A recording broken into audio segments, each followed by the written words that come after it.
ओम।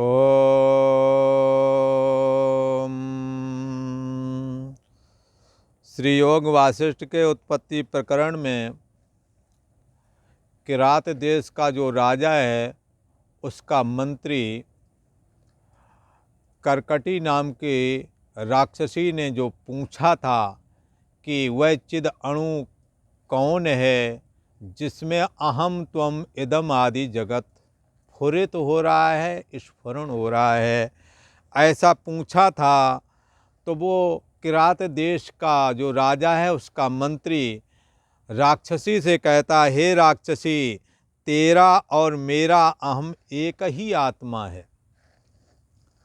अहम की अपेक्षा से त्वम है और त्वम की अपेक्षा से मैं परिच्छिन्न हूँ, और इसलिए अहम त्वम की अभिव्यक्ति हो रही है।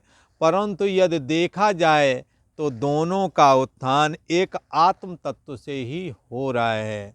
जैसे समुद्र में पड़ी हुई छोटी लहर और बड़ी लहर, दोनों लहरों की अभिव्यक्ति पानी से हो रही है, पानी से ही फुर रही हैं और पानी ही दोनों में समाया हुआ है। पानी रूप ही है वो लहरें, पर अभिव्यक्ति की दृष्टि से देखें तो उठा वो जो जल है उसी को हम लोग लहर कहते हैं। ऐसे ही चैतन्य सत्ता ही जब मन में प्रतिफलित होती है, संस्कार रूप वासनाओं के ढेर का नाम मन है, जब वही मन में चैतन्य सत्ता मन के कारण फुरने लगती है तब अहम अस्मि ऐसा लगता है।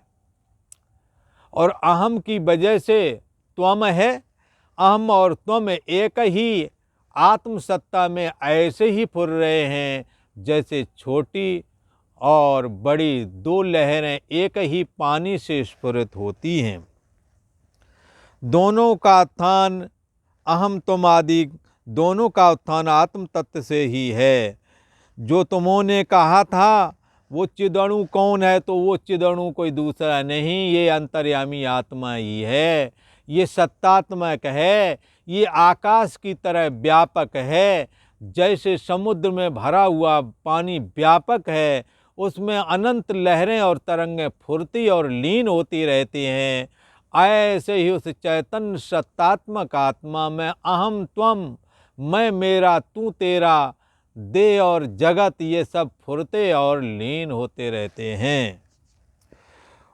उस ही चिदणु के बोध करने से ये अहम त्वम इदम आदि सब ब्रह्म रूप हो जाते हैं। कैवल्य निर्वाण को प्राप्त हो जाता है, जीव धन धन हो जाता है।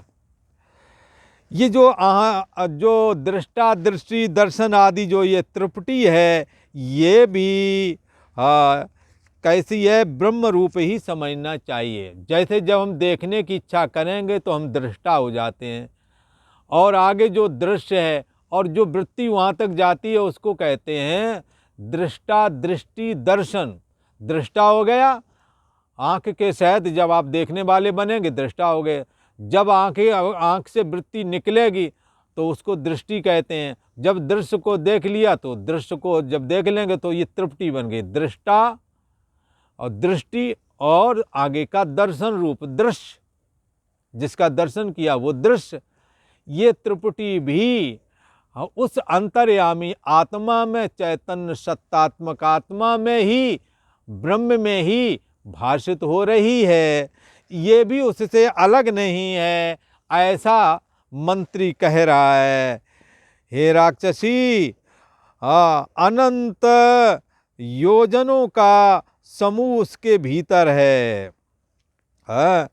ये योजन है ना, जैसे किलोमीटर करके सारी पृथ्वी भी यदि देखा जाए तो नपी पड़ी है, तो ये सारे ये जितना किलोमीटर बनता ये सब उसके अंदर ही है। ये सब उस चैतन्य सत्ता के अंदर में ही सब कुछ है। ये अनंत, यहाँ योजन शब्द जैसे आजकल किलोमीटर से ज़मीन को नापते, पहले योजन के द्वारा नापा जाता था, और कभी पहले मील के द्वारा नापते थे, इतने मील जगह है।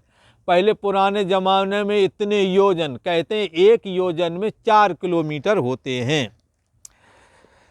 हे राक्षसी, इस चैतन्य सत्ता में जैसे लगता है कि मैं आ गया हूँ, मैं चल रहा हूँ, तो चल रहा शरीर, परंतु आरोपण करते हैं आत्मा में, न कोई आता है न कोई जाता है। जैसे पानी में लहर आती और जाती लग रही है, और H2O मात्र पानी न आता है न जाता है, और लहर में भी H2O मात्र पानी ही तो है। लगता तो है कि लहर वो गई आगे को, लहर ये आया इधर को आ गई, कहीं नहीं आ गया, ना आया है ना कहीं गया है, H2O मात्र पानी ही है। ऐसे ही चैतन्य सत्ता में हमारे और आपके अंदर में भी मैं हूँ, और मैं यहाँ गया वहाँ आया, ये किया वो किया, सब उसी में व्यवहार हो रहे हैं।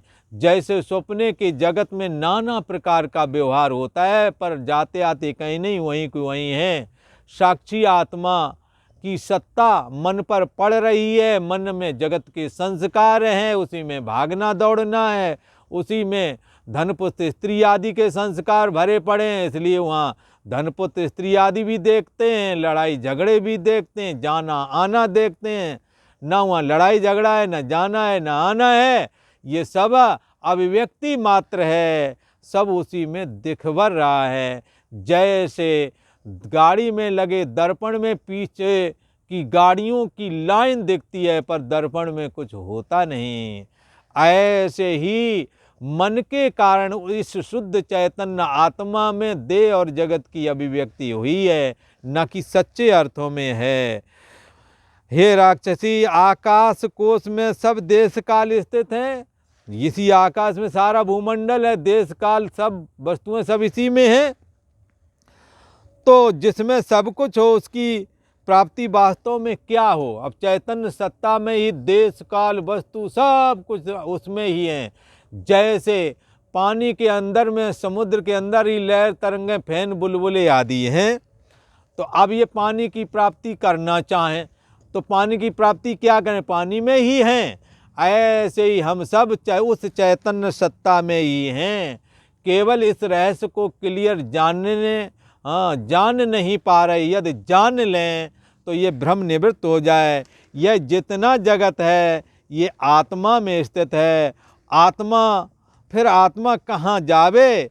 जैसे कोई बालक है अपनी माता की गोद में बैठा हुआ है, अब वो बार बार कहता है मुझे माता की गोद में बिठा दो, तो वो बैठा ही है गोद में, केवल उसे ये बताना है कि देख यही तेरी माँ है, कोई अलग से नहीं, कोई अजूबा और नहीं है, यही तेरी माँ है जिसकी गोद में बैठा हुआ है। तो जैसे माता की गोद में पुत्र बैठा हो, फिर वह उस निमित्त कहाँ जावे?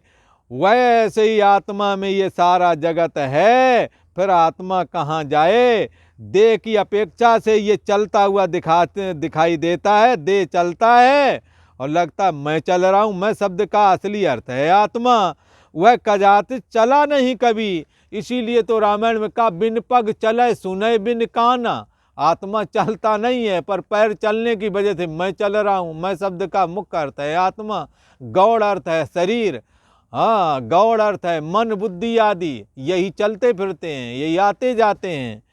तो कहते हैं कि जैसे आकाश में घट आदि स्थित हैं, ऐसे ही चिद अणु में ये अनंत देश काल स्थित हैं।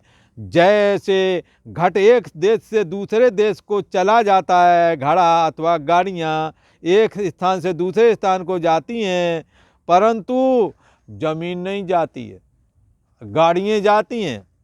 और गाड़ियाँ करती क्या? जमीन को पीछे पहिया पीछे को धक्का लगाता है जमीन में, तो जमीन तो नहीं पीछे खसकती है, खुद ही खसक जाती है गाड़ी।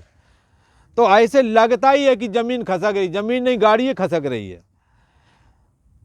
तो कहते हैं कि वास्तव में ये जो आकाश है ये नहीं जाता आता है, पर लगता है घड़े के जाने से आकाश भी जाता है। पर घट एक देश से देशांतर को जावे तो घट जाता है, आकाश नहीं जाता, घड़ा ही चलता फिरता है।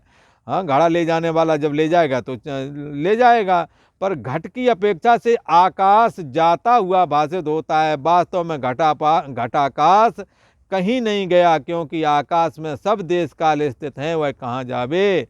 ऐसे ही आत्मा भी जाता हाँ, आत्मा जाता है ऐसा जो कहते हैं तो शरीर ही जाता है, और जब कहते हैं नहीं जाता है, हाँ, तो नहीं जाता है कहने का मतलब ये है अंतर्यामी आत्मा तो ज्यों का त्यों स्थित है, जाने का केवल भ्रम ही होता है।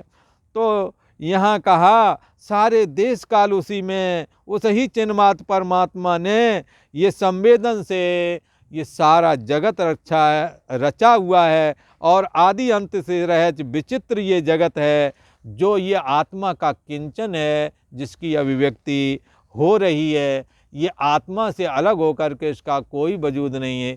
और आज इतना ही। ओम शांति शांति शांति।